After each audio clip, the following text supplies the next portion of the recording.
हमारे साथ जुड़े रहने के लिए हमारे YouTube चैनल को सब्सक्राइब करें, साथ ही बेल आइकन को दबाएं। नेटवर्क न्यूज की खबरें सबसे पहले देखने के लिए। नमस्कार, नेटवर्क न्यूज में आप सभी का स्वागत है। मैं हूं आपके साथ सपना दुबे। लोकसभा चुनाव 2019 की जंग जारी है और 4 चरणों के लिए मतदान हो चुके हैं और बाकी चरणों के लिए राजनीतिक दल चुनाव प्रचार में जुटी हैं। जहां पीएम मोदी इस बार के चुनाव को राष्ट्र की सुरक्षा से जोड़कर जीतने का सपना देख रहे हैं, वहीं विपक्ष मोदी सरकार पर आरोप प्रत्यारोप लगाने से नहीं चुक रही है। इतना ही नहीं, बीजेपी अपने 5 साल के शासन में हुई सर्जिकल स्ट्राइक के नाम पर लोगों को अपनी तरफ लुभाने की कोशिश भी कर रही है।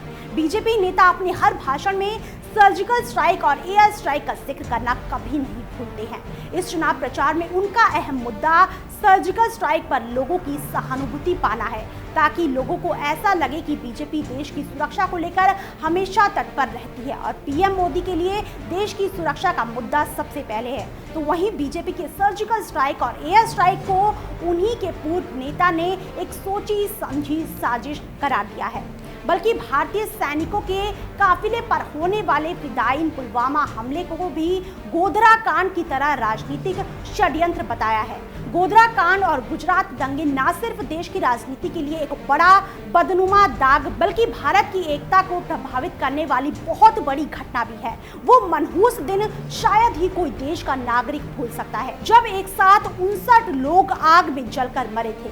27 फरवरी 2002 को गुजरात के गोधरा में लोगों से भरी ट्रेन को आग के हवाले कर दिया था, जिसमें सभी कार सेवक थे जो राम की नगरी अयोध्या से लौट रहे थे।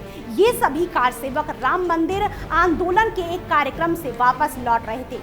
गोधरा कांड के वक्त नरेंद्र मोदी गुजरात के सीएम थे। इस घटना को पूरी तरह से राजनीतिक रूप दिया गया था, जिसने गुजरात के माथे पर कभी न मिटने वाला दाग लगा दिया था। तो अब वही इतने सालों के बाद एक बार फिर गोधरा कांड का जिक्र चुनावी माहौल में गूंजने लगा है।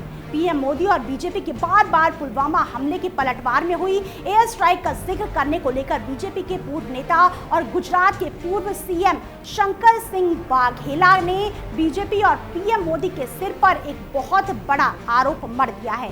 बाघेला ने दावा किया है कि 14 फरवरी को कश्मीर के पुलवामा में हुआ आतंकी हमला गोधरा कांड की तरह ही बीजेपी का षड्यंत्र था। एनसीपी नेता शंकर सिंह बाघेला का कहना है कि पुलवामा हमले में आरडीएक्स ले जाने के लिए जिस गाड़ी का इस्तेमाल किया गया था, उसका रजिस्ट्रेशन नंबर गुजरात का था।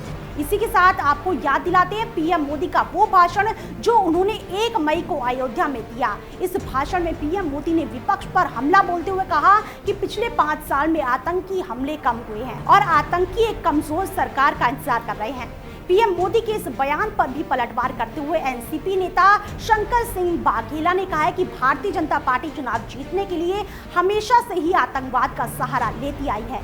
पिछले 5 साल में कई आतंकी हमले हुए हैं। बाघेला इतने में ही कहां शांत होने वाले थे। उन्होंने बीजेपी पर हमला बोलते हुए कहा कि जिस बालाकोट एयर स्ट्राइक को बीजेपी पीएम मोदी की सबसे बड़ी कामयाबी बता रही है, उस बालाकोट एयर स्ट्राइक में एक भी शख्स की मौत नहीं हुई। इस बात को इंटरनेशनल एजेंसी तक साबित नहीं कर पाई कि वहां 200 से ज्यादा आतंकियों की मौत हुई है।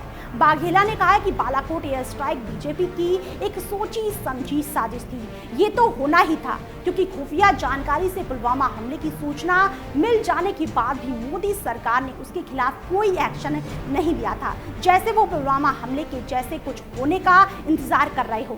बीजेपी पूरे मामले में शामिल है। वो चुनाव जीतने के लिए इस तरह के सांप्रदायिक हमले कराती रहती है। बीजेपी गुजरात मॉडल की तारीफें करने से भी पीछे नहीं रहती है।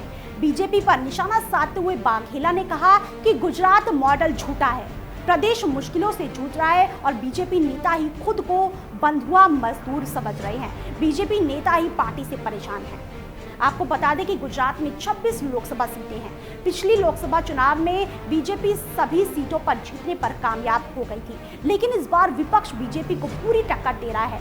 गुजरात की सीटों पर 23 मार्च को मतदान होना था और चुनाव के नतीजे 23 मई को आएंगे। फिलहाल के टाइम बाकी ऐसी और बड़ी खबरों के लिए वीडियो को लाइक और शेयर करने के साथ साथ चैनल को सब्सक्राइब करना ना भूलें। आप देख रहे हैं नेटवर्क न्यूज, साहस सच कहने का।